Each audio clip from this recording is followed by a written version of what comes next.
여러분, 하나님께서 우리에게 요구하시는 것이 딱 한 가지라고 그랬는데 그게 뭐지요?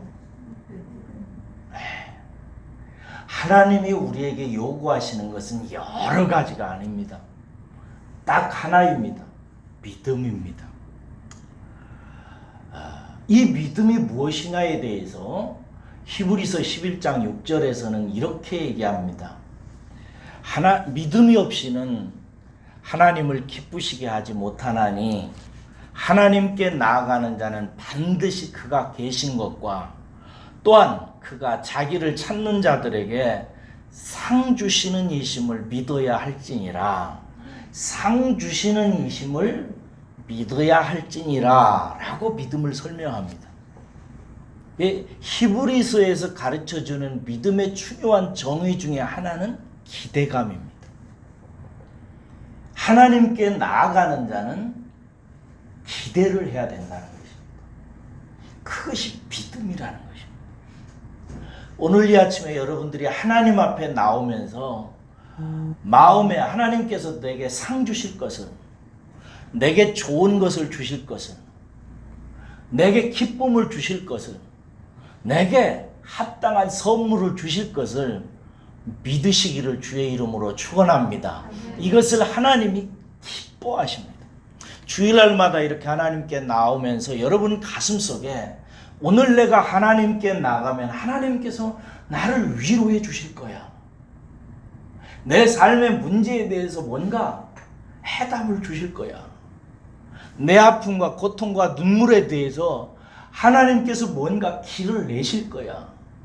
하나님은 내게 선물을 주실 거야 라고 생각하는 그 마음을 하나님께서 믿음이라고 보시고 그 믿음을 가슴에 안고 예배하러 하나님께 나오는 자를 하나님께서 기뻐하시는 것입니다. 어떤 사람은 이 마음에 기대하는 것이 별로 없거나 혹은 부족한 사람이 있습니다. 그 가장 큰 이유 중에 하나가 뭐냐면 나 같은 것에 대해서 하나님께서 뭐 그렇게 관심이 있으시겠어? 라고 생각하는 마음. 하나님이 나 같은 것을 뭐 그렇게 귀하게 생각하셔서 나에게 관심이 있으실까? 나같이 죄 많고 나같이 무식하고 나같이 하나님의 말씀대로 살지 않아가지고 생활이 엉망인 나 같은 사람에게 하나님께서 무슨 좋은 것을 주시려고 예비하실까? 라고 생각하는 마음이라고 저는 여깁니다. 자기 자신이 자격 없는 자라고 자꾸 생각하는 거예요. 이 마음에는 깊은 여러 가지 이유가 있는데 그 중에 하나가 일평생토록 사람들에게 관심을 받지 못하고 부모와 형제들에게 사랑을 받지 못하고 또 세상 사람들로부터 뭔가 기대를 받지 못하는 삶이 계속해서 반복되면서 자기도 모르는 사이에 나는 기대와는 상관없는 사람이야. 나는 사람들에게 관심도 없고 사랑도 받지 못하기 때문에 하나님도 아마 비슷하실 거야 라고 생각하는 마음 때문에 그렇습니다. 여러분, 오늘 이 말씀을 통해서 저는 여러분들에게 먼저 용기를 좀 드리고 싶어요. 여러분의 마음속에 기대하는 마음이 생겼으면 참 좋겠습니다. 오늘 설교를 통해서 그리 되시기를 주의 이름으로 축원합니다. 그리고 두 번째는 하나님께 나아가는 자에게 좋은 것으로 주신다고 그랬는데 하나님이 나의 상황에 맞게 주시려고 하는 그 좋은 게 뭔가 하는 것을 좀 깊이 깨달으시면 좋겠습니다. 왜 우리가 하나님께 나가서 많이 실망하고 마음에 채워지지 않느냐 하면은 나에게 별로 유익하지도 않고 나에게 맞지도 않고 나에게 별로 인생에 도움이 되지 않는 것에 대해서 내가 소원을 갖고 품고 살고 있기 때문에 그렇습니다. 그래서 오늘 이 아침에 하나님께 나가서 구하는 여러분들의 마음속에 하나님이 여러분들을 위해서 여러분들에게 정말 좋은 것이라고 생각해서 주시려고 하는 그 하나님의 좋은 선물에 대해서 눈을 좀 뜨시고 그것을 구해서 그것을 받는 계기가 되시기를 주의 이름으로 축원합니다. 오늘 본문에 보니까 예수님께서 사마리아 땅에 들어가신 후에 수가성이라고 하는 곳에 가시고 수가성의 한 우물가에 가셔서 한 여인을 만납니다. 그리고 이 여인에게 물을 좀 달라고 하면서 이 여인에게 말을 겁니다. 그런데 여러분, 예수님께서 이렇게 말을 거는 이 예수님의 행동은 굉장히 놀라운 일입니다. 아니, 사람이 사람에게 말 거는 게 뭐가 그렇게 놀라운 것인가? 굉장히 놀라운 일입니다. 왜냐하면 오늘 요한의 표현이 재미있는데요. 이는 예수님께서 이제 여자에게 물을 달라고 하면서 말을 걸었다라는 말을 쓴 다음에 요한이 이는 제자들이 먹을 것을 사러 그 동네에 들어갔기 때문이다 라고 얘기해요. 이게 무슨 말이에요? 만약 제자들이 거기에 그대로 있었으면 예수님께서 이 여자에게 말을 거는 게 여의치 않았다, 혹은 불가능했다, 혹은 너무너무 어려운 상황이었다라는 뜻입니다. 예수님께서 이 여인에게 말 거는 것 하나도 옆에 사람이 없어야만 되는 상황이었던 것입니다. 도대체 뭐가 그렇게 어렵다는 건가? 9절을 보세요. 9절을 읽어보겠습니다. 9절입니다. 시작. 사마리아 여자가 이르되 당신은 유대인으로서 어찌하여 사마리아 여자인 나에게 물을 달라 하나이까 하니 이는 유대인이 사마리아인과 상종하지 아니함이로라. 왜 유대인인 예수님이 사마리아 여자에게 말 거는 것이 그렇게 놀랍고 어려운 일이었는가? 여기 여자가 하는 소리 속에 고스란히 담겨져 있어요. 유대인인 당신이, 예수님이 사마리아 여자인 나에게 물을 달라고 하는 것, 이것이 놀라운 것입니다. 왜냐하면 그 다음에 여자가 말하기를 당시에 유대인들은 사마리아 여자를, 사마리아 사람조차를 상종하지 않았다. 아예 상대를 안 했다라는 거예요. 이 서글픈 역사의 배경에 대해서 지난 주일에 말씀을 드렸는데 기억하시나요? 이스라엘이 남과 북으로 갈라졌을 때 이스라엘의 10지파를 데리고 북이스라엘을 창건했던 왕의 이름이 누구라고 그랬죠? 여로보암이라고 그랬습니다. 여로보암이 북이스라엘을 창건을 했고, 그렇게 할 때 단과 베델에다가 뭘 세웠다고 그랬어요? 하나님의 형상을 만들어서 하나님이라고 우상을 만들어서 버렸어요. 그런 후에 오므리라고 하는 왕이 쿠데타를 일으켜가지고 자기 스스로가 왕이 된 후에 사마리아 땅, 이 세겜이라고 하는 지역을 둘러싼 사마리아 땅을 북이스라엘의 수도로 지정을 합니다. 그리고 나서 오므리의 왕 아들이 있었죠. 누구라고 그랬어요? 아하방. 기억하시는 분이 계시네요. 아하방이 왕이 되었을 때 우리 집안의 며느리를, 아내를 맞이했다고 그랬죠? 누구라고 그랬어요? 이세벨을 아내로 맞이했는데, 이세벨이 자기의 나라에서 이스라엘로 시집 올 때 뭘 가지고 왔다? 우상 딴지들을 많이 가지고 와서 이스라엘 모든 사람들이 각 가정들마다 우상을 섬기도록 만드는 거예요. 그래서 북이스라엘 사람들이 바알신을 섬기고 아세라 목상을 깎아서 집집마다 놓고 이렇게 해서 북이스라엘, 특별히 사마리아를 중심으로 해서 이스라엘 사람들이 우상 숭배에 빠져버립니다. 하나님께서 이 일을 경계하시면서 심판하시겠다고 하셨는데도 불구하고 그들이 회개하지 않았어요. 그래서 하나님이 아수르라고 하는 나라를 이렇게 세워가지고 북이스라엘을 삼키게 하시죠.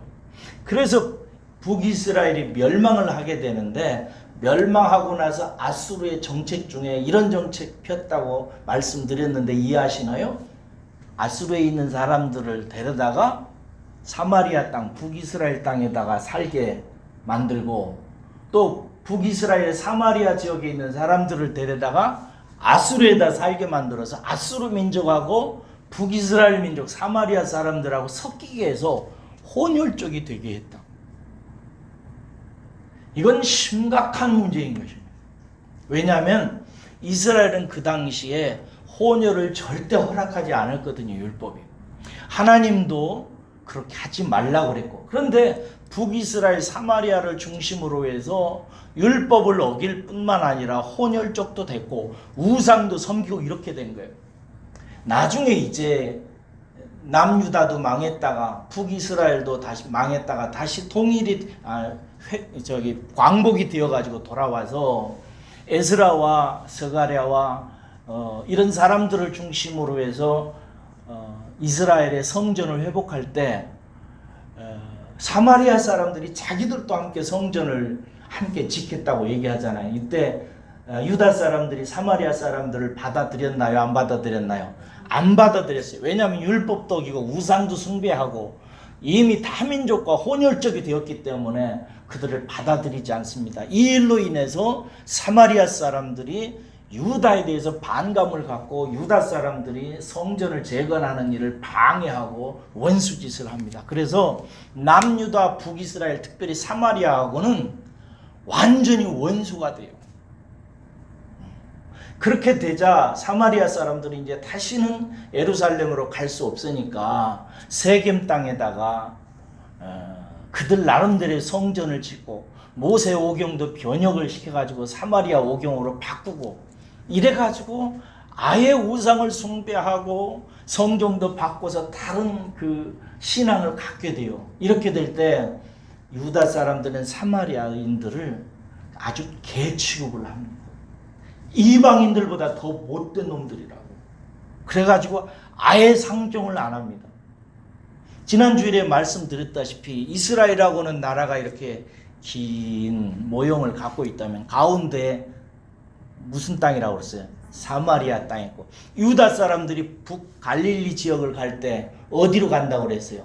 사마리아 지역을 지나지 아니하고 해안길이나 요단 동편 절벽길을 땅에서 갈지언정 사마리아 땅은 아예 밟지도 않습니다. 상종을 안 해요. 그런데 예수님이 어느 날 이 사마리아 땅으로 들어간 거예요. 들어가지고 사마리아 여자에게 말을 거니까 이 사마리아 여인이 놀래가지고 유대인인 당신이 왜 사마리아 여자인 나에게 말을 거냐고 놀래서 따지는 것입니다. 여러분, 사마리아인에게 말을 거는 것도 그 당시에는 허락되어 있지 않았고 더군다나 또 여자예요. 당시에 고대 시대에는 여자가 남자에 의해서 굉장히 소외되던 지역입니다. 그런 시대입니다. 그 다음에 또 여자일 뿐만 아니라 지난주에 살폈듯이 이 사마리아 이 여자는 어떤 여자였어요? 다른 여자들도 상종하지 않을 만큼, 그래서 홀로 낮 12시에 물을 들어오지 않으면 안 될 만큼 그렇게 다른 사람들에게 소외되고 상종도 하지 않는 여자였어요. 사마리아인도 상종하지 않고 사마리아의 여자들도 상종하기가 더 거북스럽고, 아니 사마리아 여자들도 상대하지 않는 이 여자를 예수님께서 상대하고 계신 것입니다. 이때 사마리아 여자가 어찌하여 이렇게 말을 거냐고 얘기하는 것입니다. 한마디로 말해서 이 사마리아 여자는 자기 자신을 가리킬 때, 생각할 때 자기는 자격이 없는 자다.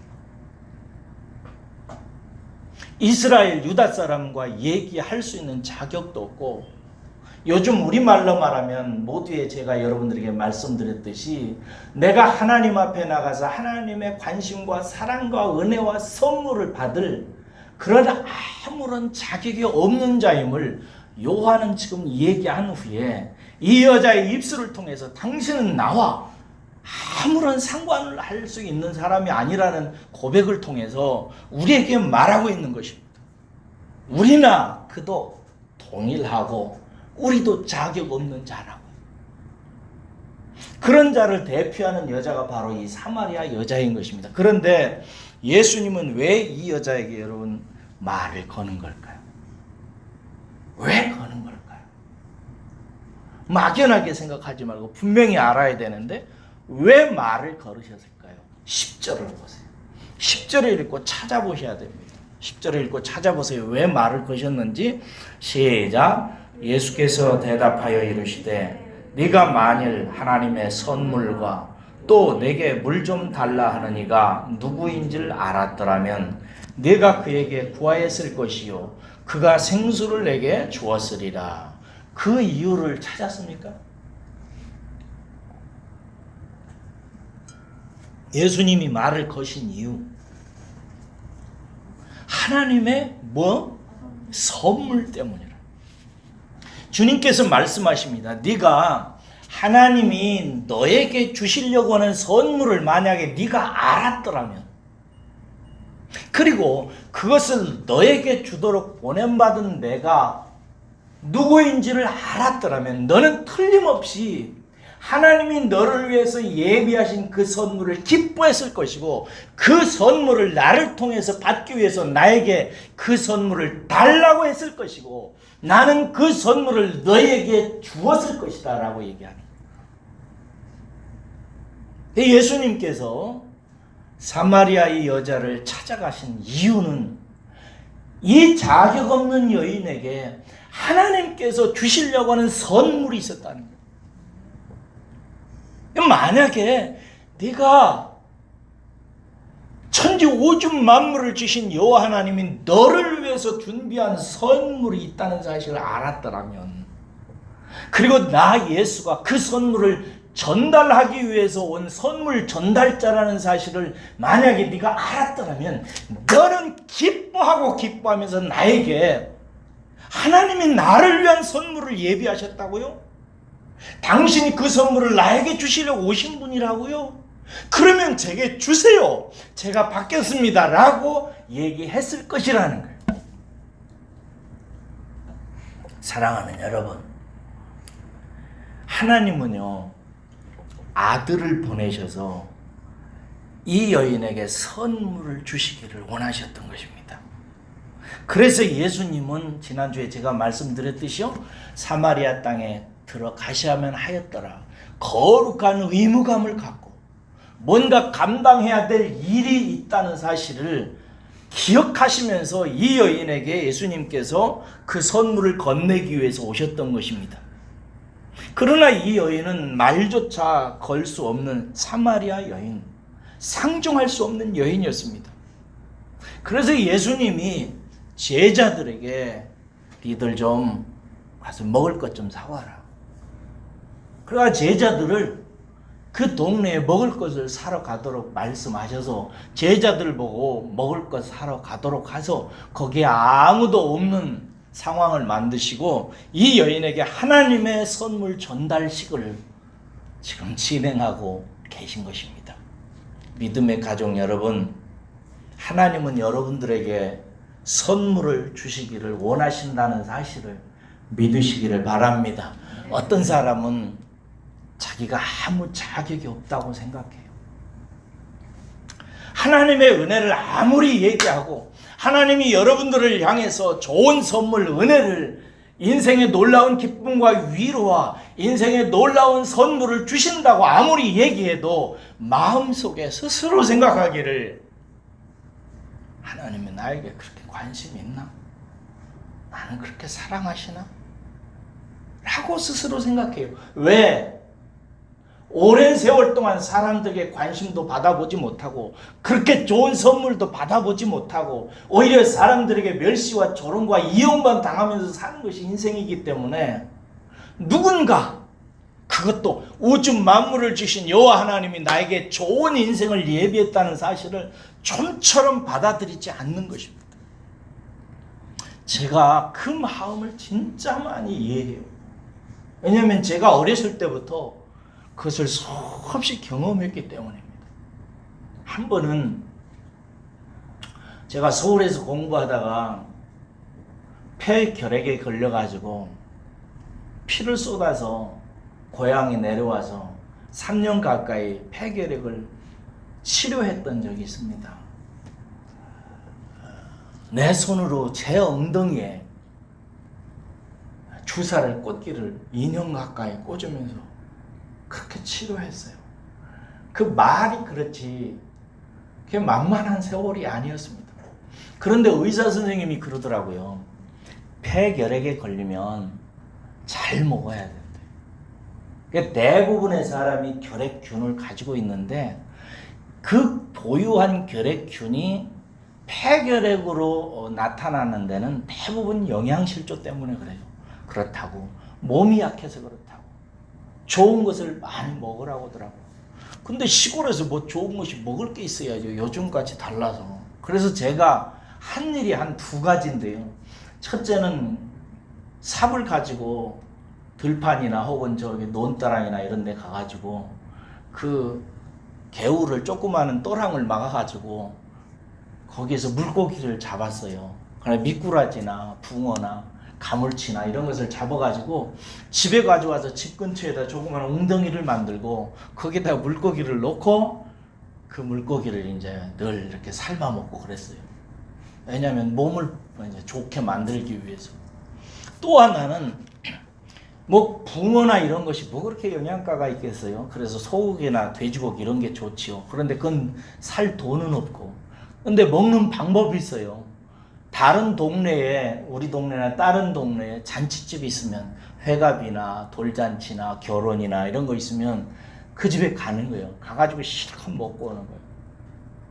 한 번은 실컷 먹고 오다가 야 이거 계속 먹어야 되겠다는 생각이 드는 거예요. 그래서 그 잔치집 부엌으로 들어갔어요. 그래가지고 아주머니들한테 아주머니 고기 좀 싸주세요. 그랬더니 아유 무슨 고기를 싸달라고 하냐고 먹고 가라고 하는 거예요. 그래서 아니라고 우리 집에 아버지와 어머니가 계신데 아버지와 어머니한테 고기 좀 갖다 드리려고 한다고 그렇게 뻥을 쳤어요. 거짓말을 치고 고기를 좀 싸달라고 그랬더니 그 검은 봉투에 아이고 세상에 효자가 있다고 그래가면서 검은 봉투에다가 고기를 상당히 싸주시더라고요. 그래가지고 소고기 조금, 돼지고기 조금을 싸주길래 그걸 가지고 와서 저녁에 자기 전에 몰래 부엌에 나가가지고 그 연탄불 위에다가 석쇠를 올려놓고 돼지고기와 그 소고기 조금을 그렇게 구워서 먹었어요. 그런데 그 돼지고기를 먹는데 눈에서 눈물이 뚝뚝 떨어져요. 이게 사는 건가 싶은 거예요. 세상에 폐결핵이 걸려가지고 매일 붕어 잡으러 다니고 논다랑이 다녀가면서 미꾸라지 잡아서 먹고 그리고 남의 집 잔치집은 뭐 2kg든 4kg든 10리든 20리든 찾아다니면서 돼지고기 얻어먹고 그거 가지고 와서 석쇠우에다가 구워 먹고 있는 내 자신이 너무나 처량한 거예요. 눈물이 툭툭 떨어져 가면서도 입으로 고기를 넣어서 씹어서 삼키면서 하나님께 울며 따졌던 적이 있어요.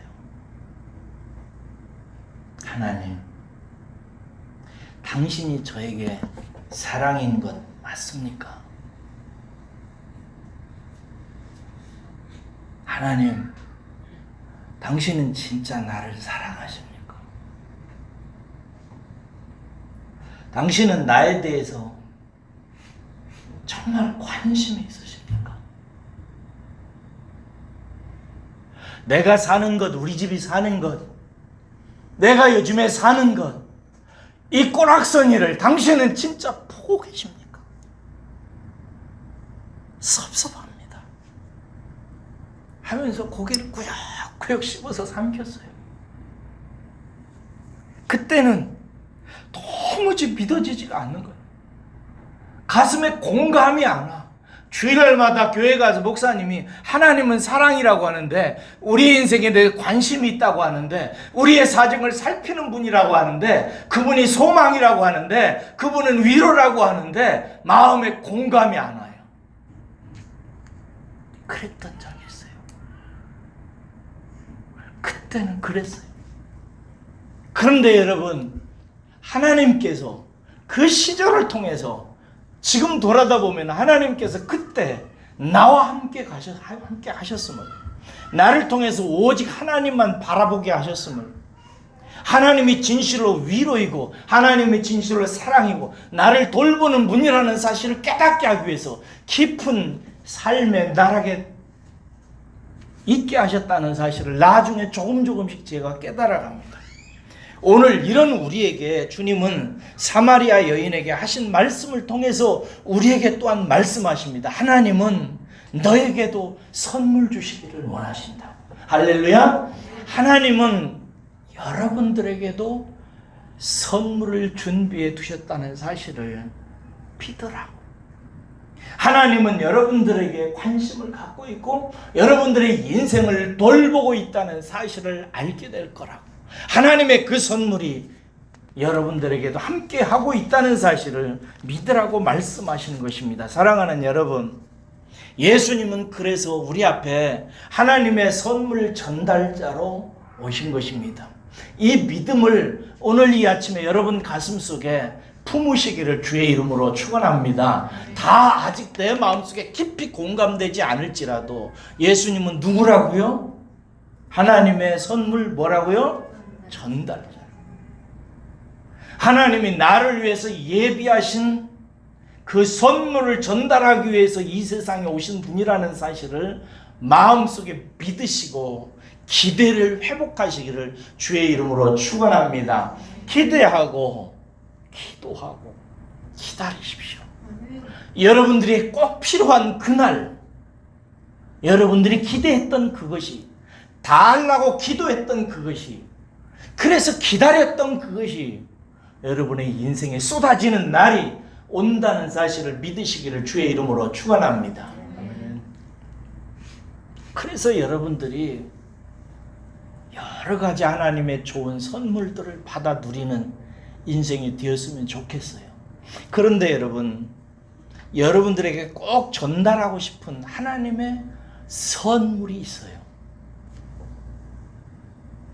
우리가 원하는 것도 있지만, 그래서 우리가 원하는 것을 하나님이 채워주시는 것도 맞지만, 정말 우리에게 있어야만 되는 것, 내게 꼭 필요한 것, 하나님이 보실 때 저와 여러분들에게 꼭 있어야 되는 것, 그것을 하나님께서 저와 여러분들이 알게 하시기를 원하십니다.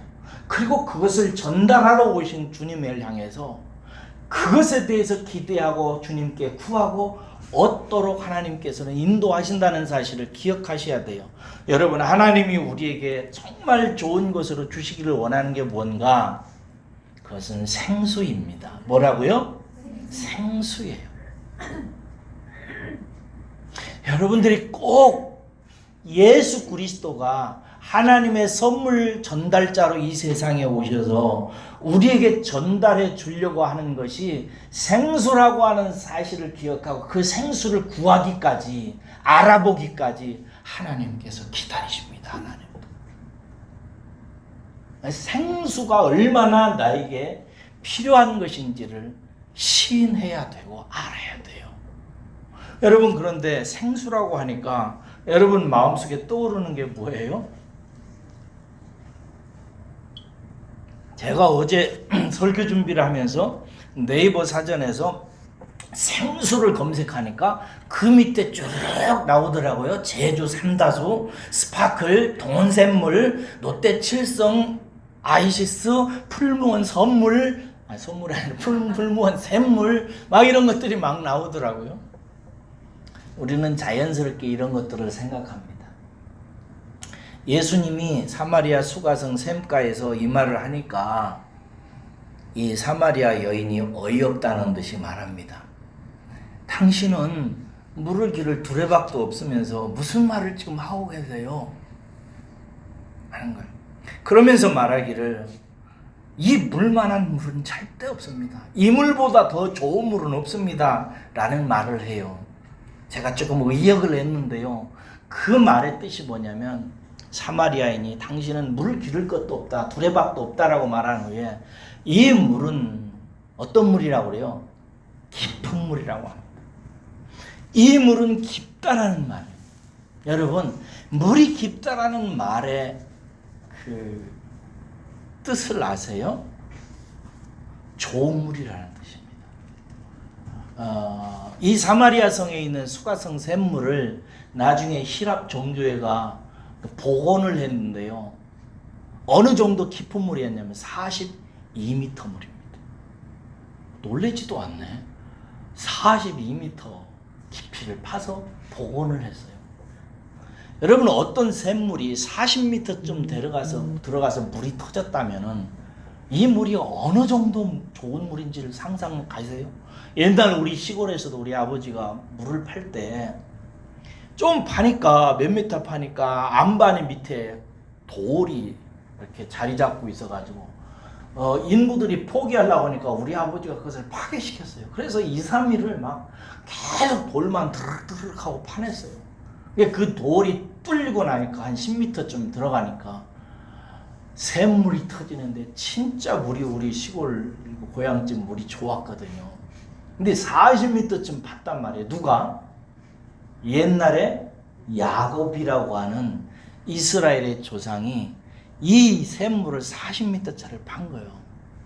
그래서 이 여인이 그 얘기를 하면서 이만한 물이 없다 이거예요. 이 좋은 물을 우리 조상 야곱이 파서 우리들 자손들에게 먹게 했고 우리들의 짐승까지도 먹게 했다 이거예요. 그런데 당신이 이 야곱보다 더 좋아서 이 우물보다 더 좋은 물을 파가지고 우리에게 주실 수 있느냐, 뭐 이런 얘기를 하는 거예요 지금.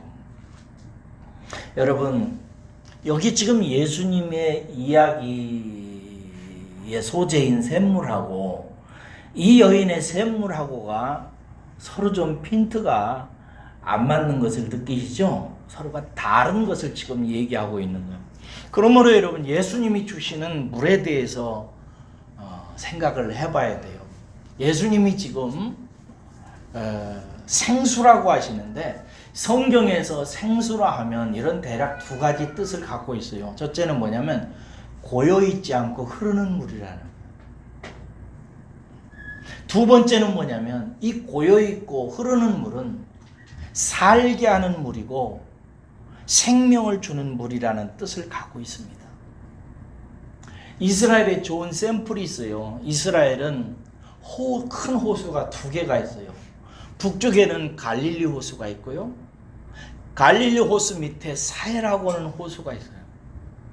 갈릴리 호수는 어떻게 만들어지냐면 이스라엘 북쪽 헐몬산에서부터 모든 물줄기가 다 모입니다. 거기에서부터 이슬까지도 모여서 흘러내려와서 갈릴리 호수를 만들어요.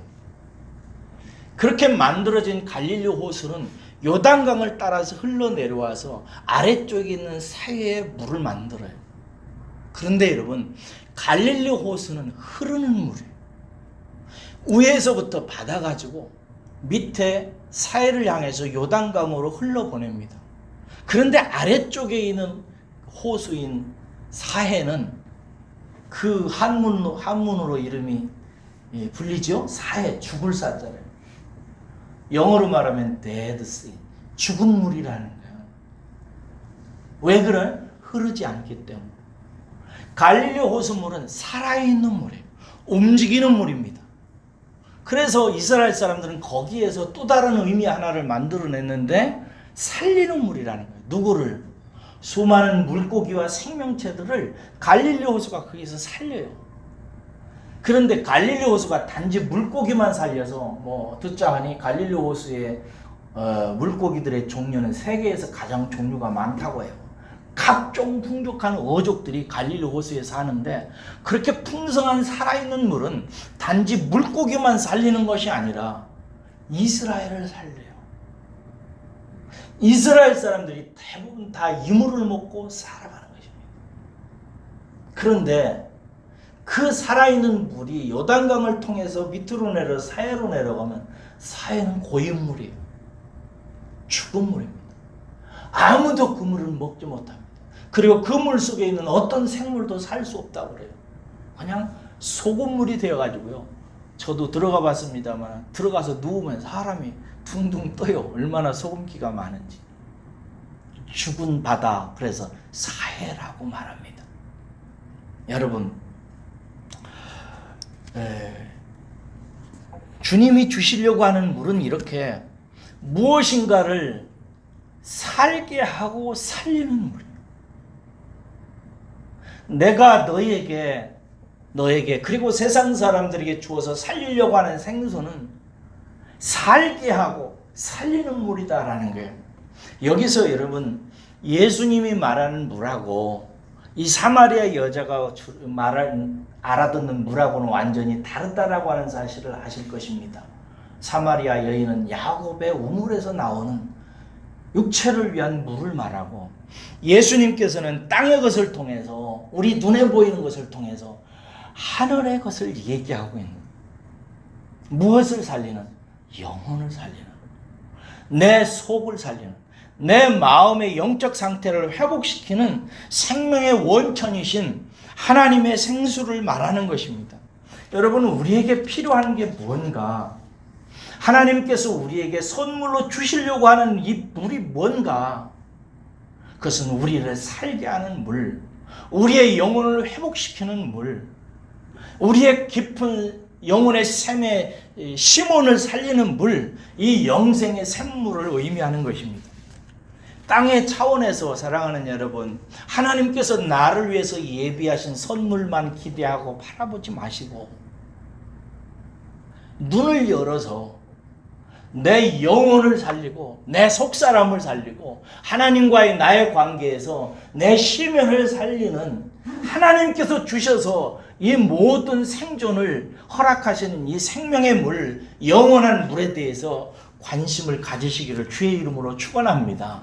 여러분, 하나님께서 보실 때 사람은 육체의 샘물이 부족해서 목마른 것이 아니라, 힘들게 사는 것이 아니라, 우리의 영혼이 목말라서 죽어가고 있고, 진정으로 우리가 인생을 힘들게 살아가는 이유는 내 마음이 목말라서, 내 영혼이 목말라서 살기 힘들다는 사실을 깨닫기를 원하십니다. 그래서 여러분, 이 주님께서 주시는 영원한 샘물을 이해하기 위해서는 한 가지 단어를 더 깊이 여러분의 마음속에 깨달으셔야 돼요. 무슨 단어냐면요, 동사인데 목마르다는 단어입니다. 인생은 목마른 존재다라는 이 말이에요. 목마르다는 말은 무슨 뜻이냐면요, 육체적으로는 육체의 근원인 이 몸의 대부분을 만들어내는 물이라고 하는 근원이 부족해서 느끼는 갈증을 의미합니다. 그런데 이성적으로, 정신적으로는 무슨 뜻을 갖고 있냐면 몹시 바라거나 아쉬워하는 상태를 목마르다 이렇게 얘기합니다. 우리의 정신이, 이성이 뭔가에 대해서 굉장히 아쉬워하고 갖고 싶어하고 채워보고 싶고 하고, 이런 것들을 이제 이성적으로는 목마르다 이렇게 얘기하는 거예요.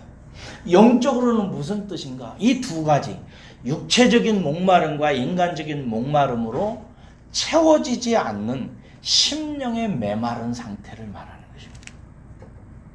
우리의 마음 깊은 곳에 메마른 상태를 말하는, 여러분, 사람은 목마른 존재입니다. 그리고 이 목마름은 단지 육체의 목마름만 있는 것이 아니라 우리가 바라고 소원하는 것만 없어가지고 애타는 상태만 있는 것이 아니라 그보다 더 깊은 내면의 영적인 목마름이 있다는 사실을 기억하시고, 저는 여러분들이 이 영적인 목마름을 눈치채고 이 영적인 목마름의 상태에서 여러분들이 깨달으시기를 진짜 주의 이름으로 축원합니다. 이 사람이 복받은 사람입니다. 여러분, 반지 있죠? 사랑하는 사람과 이렇게 나누어서 끼는 반지는 사서 낄 수 있어도 사랑은 사거나 낄 수 없습니다. 우리가 돈으로 침대는 살 수 있어도 그 침대 위에서 남편과 아내가 나누어야 되는 사랑은 살 수가 없습니다. 우리가 돈은 가지고 먹을 것은 사서 먹어서 배부를 수 있지만 내 마음의 만족은 먹어서 되는 것이 아닙니다. 잠은 우리가 잘 수 있어요. 그러나 진정한 쉼과 심령의 안식은 그렇게 잔다고, 육체를 좀 쉰다고, 사람과 이야기한다고 진정한 쉼과 안식이 주어지는 것은 아닙니다. 돈, 출세, 인기, 명예, 친구, 무슨 애인, 종교, 이 모든 것들로도 우리의 마음의 내면은 다 채워지지 않습니다. 절대 채울 수가 없습니다. 언젠가 제가 텔레비전에서 이혼을 결심한 한 주부가 하는 고백이 지금도 잊혀지지 않습니다. 뭐라고 말하냐면 이렇게 얘기해요. 나는 이렇게 살려고 결혼하지 않았습니다 라고 얘기하더라고요. 결혼을 해서 자식을 낳아보고 키워보고 삶을 살았다 이거예요. 그런데 내가 한 남자를 만나서 결혼하고 아기를 낳아서 누리려고 하고 마음에 느끼려고 하고 깨달으려고 하는 세계는 이런 세계가 아니었다는 거예요. 이렇게 살라고 나는 결혼하지 않았다고 얘기하더라고요. 갱년기에 있었던 한 여성의 고백도 기억이 납니다. 이게 갱년기가 되면, 갱년기가 어느 때 오죠? 이제 결혼 생활도 상당 세월을 하고 아이들도 커서 이제 아이들이 엄마 아빠 품에 안기려고 안 하고 바깥으로 친구 만나러 가고 결혼하고 이렇게 떨어져 나갈 때쯤에 찾아오잖아요.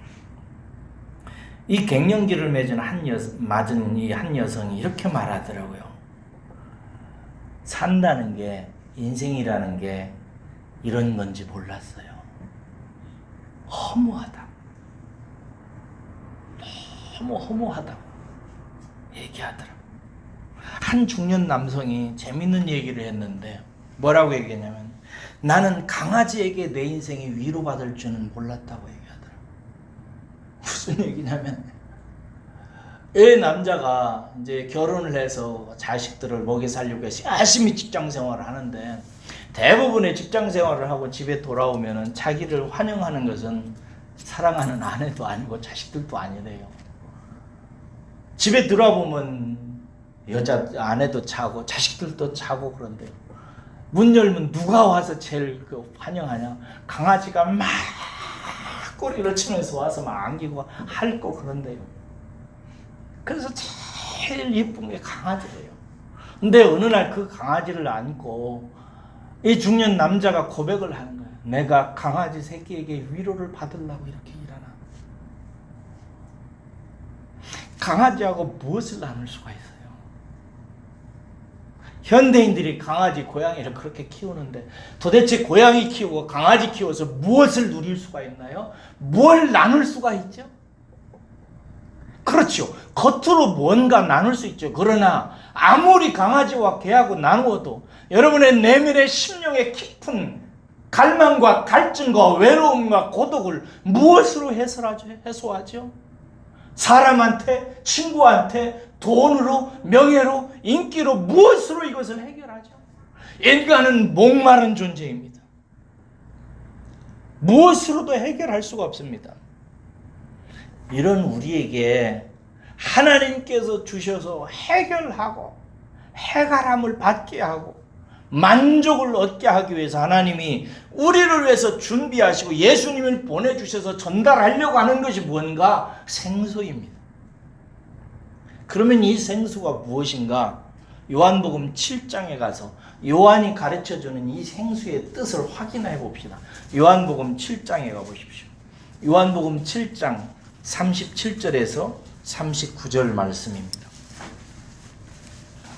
요한복음 7장 37절에서 39절 말씀입니다.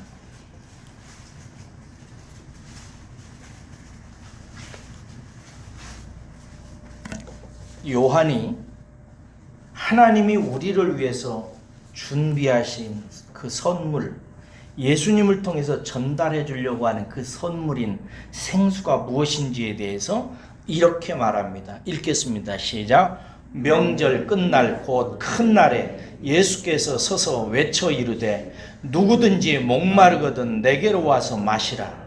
나를 믿는 자는 성경의 이름과 같이 그 배에서 생수의 강이 흘러나오리라 하시니, 이는 그를 믿는 자들이 받을 성령을 가리켜 말씀하신 것이라. 예수께서 아직 영광을 받지 아니하셨으므로 성령이 아직 그들에게 계시지 아니하시더라. 아멘. 여러분, 예수님이 큰 명절, 아마 6월절이었을 거예요. 6월절 날 사람들이 예루살렘 성전에 몰려들어가지고 예배를 드리고 막 그럽니다. 그런데 예수님이 그들의 심령을 꿰뚫어 보시면서 갑자기 예루살렘 성전에 높은 데로 올라가시더니 사람들을 향해서 외치는 것입니다. 목마른 사람 누구든지 들어라. 목마른 사람은 누구든지 이 말을 들어라. 누구든지 목마르거든 내게로 와서 마셔라 라고 말씀하는 거예요. 나를 믿는 자는 성경의 이름과 같이 그 배에서 생수의 강이 흘러 넘쳐날 것이다 라고 말씀하세요. 이 말은 예수님 오시기 전에 수백 년 전에 하나님께서 이사야를 통해서 예언하신 말씀이에요. 이 예언에 대해서 요한은 뭐라고 하냐면 이는 성령을 가리켜서 하신 것이라. 목마른 자들에게 하나님께서 주셔서 예수를 통해서 받게 하셔서 배에서 생수의 강이 흘러나와서 그의 인생들의 모든 인생들이 목마름이 해결되고 갈증이 해결되고 인생의 의미가 풀리고 삶의 진정한 낙과 만족을 느끼도록 하기 위해서 하나님께서 주시는 샘물은 뭔가? 예수 그리스도를 통해서 전달되는 성령이다 라고 말씀하고 있어요. 그런데 예수님께서 이 말씀을 하시면서도 답답해 하세요. 왜냐하면 아직 예수님께서 뭘 받지 아니하셨다고요? 영광을 받지 아니하였다고. 요한복음에서 요한이 예수님의 영광을 가리킬 때 그 영광은 뭐라고 그랬죠? 십자가라. 예수님께서 십자가에 달려 죽으시는 것이 예수님다우심이 나타나는 영광이었어요. 그 영광이 있은 후에 예수님께서 제자들에게 말씀하시죠. 내가 이제 아버지께로 가면 아버지께로부터 내가 받아서 너희들에게 보내는 자가 있느니 성령이라고. 성령이 오셔서 모든 것을 가르치고 모든 것을 알게 하고 나에 대해서 증언하게 될 것이다. 너희들은 그때 성령을 받아라 라고 말씀하신. 사랑하는 여러분, 예수님이 왜 십자가에 달려 죽으셨는가? 물론 우리의 죄를 대신해서 십자가에 달려 죽으셨죠. 그런데 더 중요한 게 있어요. 더 중요한 게 있다고요.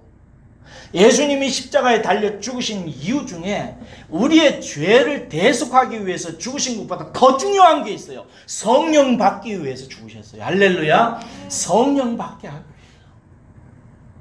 예수님이 죽으시고 하늘에 올라가셔서 아버지에게 이렇게 말씀하셔야 되는 거예요. 아버지, 이제 당신의 영을 내게 주신 나의 백성들에게 허락해 주셔야 합니다.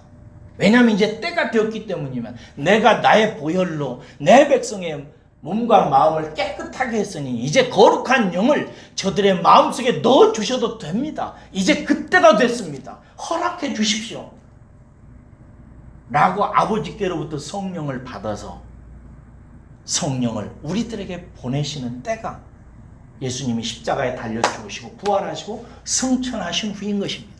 그래서 예수님께서 성령을 보내주셨고 성령이 우리에게 오실 때 마치 목마를 때 샘물을 마시면 시원함을 하고 아우 시원하다 라고 말하는 것 같이 성령을 받게 되는 우리의 심령의 양심에 우리의 영혼에 우리 깊은 내면에 모든 인생의 문제와 갈등과 아픔과 눈물의 해결함을 받고 시원함을 받는 것처럼 해결함을 받게 하셨던 것입니다.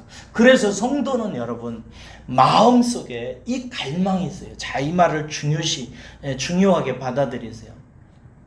구원받은 사람은 이게 있어요. 이게 뭐냐? 하나님의 성령이 충만하게 되게 없으면 목말라요. 갈증을 느껴요. 가슴이 텁텁하고 외로워요. 예배를 드려도 예배 드린 것 같지도 않고 말씀을 봐도 마음이 시원하지 않아요. 찬송을 해도 기쁨이 별로 없고요. 뭔가 내 인생이 목마른 거예요. 헛헛하고 털털하고 외롭고 곤고해요. 이게 목마름이에요. 이 목마름이 누구에게 있느냐? 구원받은 하나님의 자녀들에게 나타나는 증상이에요. 어떤 사람은 돈 있으면 시원하다, 됐다. 어떤 사람은 여자 사귀어서 데이트하면 됐다라고 얘기하는 사람이 있고, 어떤 사람은 좋은 직장, 어떤 사람은 좋은 집, 뭐 가정이 잘 풀리게 되면 이제 됐다라고 생각하는 사람이 있어요. 이렇게 제가 심하게 얘기해서 좀 죄송합니다만 거기에서 끝나는 사람에 대해서 저는 이렇게 말하고 싶어요. 삶과 조의를 표하고 싶다.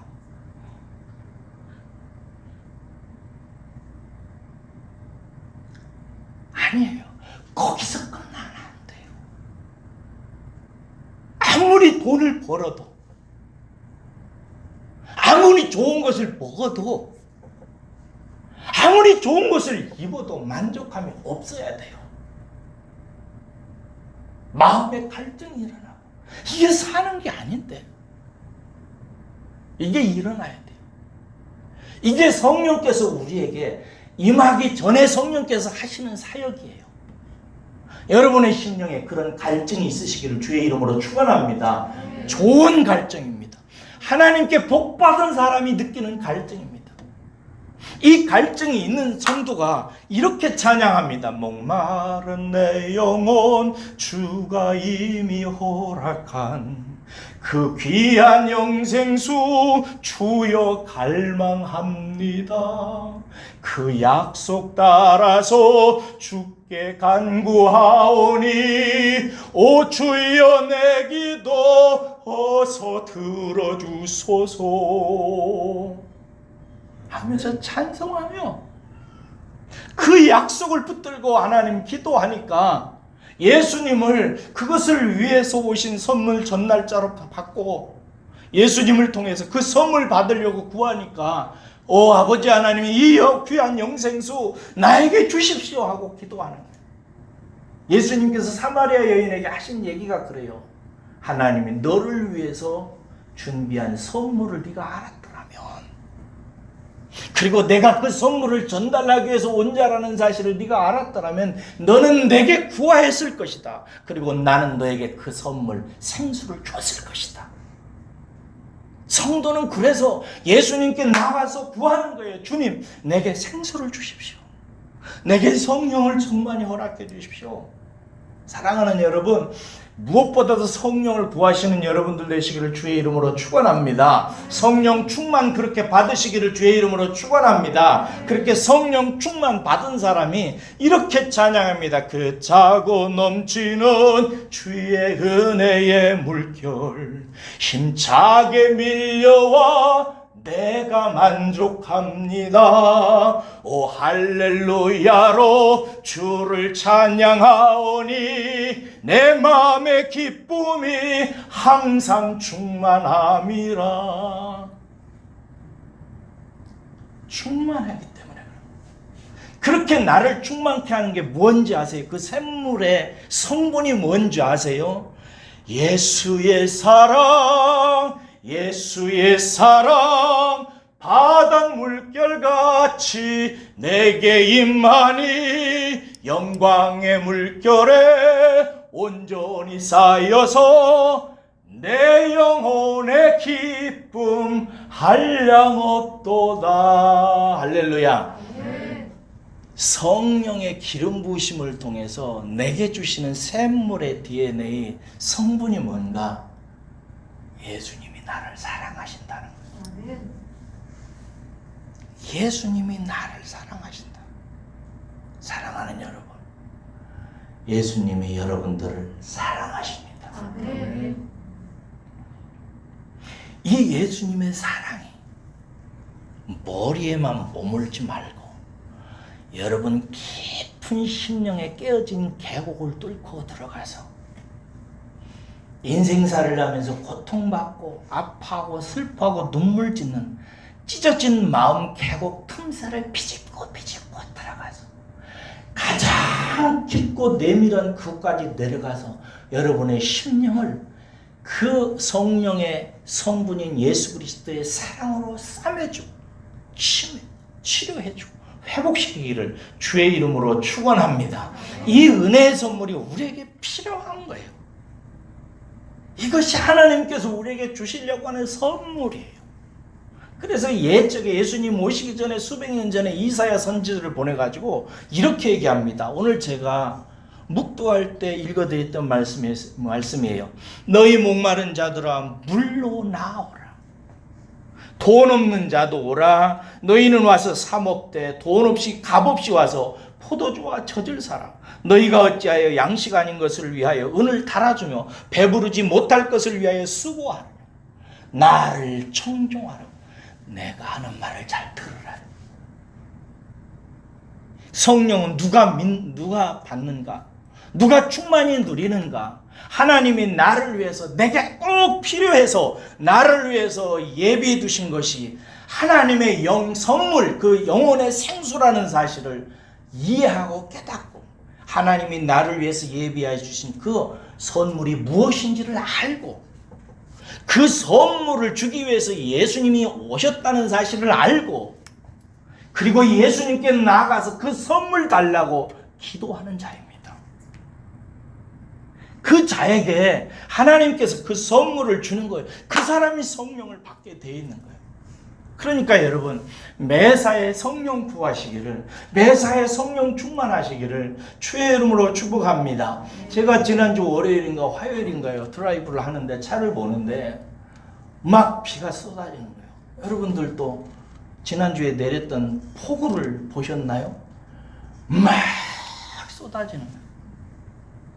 여러분, 저는 그렇게 폭우가 쏟아질 때 제 마음속에 부르는 노래가 있어요. 제가 그전에도 많이 불렀는데 오늘 아침에도 불렀고 부르는데 막 비가 쏟아지면 뭐 생각이 나냐면 성령의 단비가 생각이 나는 거야. 성령의 피가 내리네 이러면서 걷는 거. 지난주에 제가 비 맞으면서 걷고 나서 묵상 편지를 드리고 거기에서 비 흠뻑 맞으면서 걸었다고 그러죠. 걸으면서도 그 찬송을 불렀어요. 하늘의 문을 여소서 성령의 피가 내리네. 눈물이 막 출절출절 흘러요. 왜? 내게 필요한 것이 성령이라는 사실을 알고 그것을 주시기 위해서 예수님께서 십자가에 달리셨다는 사실을 알고 그것을 주시기 위해서 예수님께서 오셨다는 사실을 알기에 주님께 성령 달라고 내 마음 컬컬하다고 내 심령 채워달라고 구하니까 즉시로 하나님께서 주시니까 내 눈에서 눈물이 흘러내리고 가슴이 벅차는 거예요. 간단해요. 왜 성령의 선물을 못 받는가? 성령이 얼마나 내게 필요한 것인지를 알지 못하고 구하지 않기 때문에 그래요. 누가복음 11장 13절에 이렇게 주님께서 말씀하시는 거예요.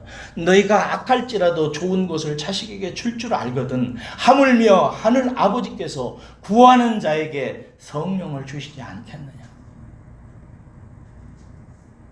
사랑하는 여러분, 성령 구하시기를 주님의 이름으로 축원합니다.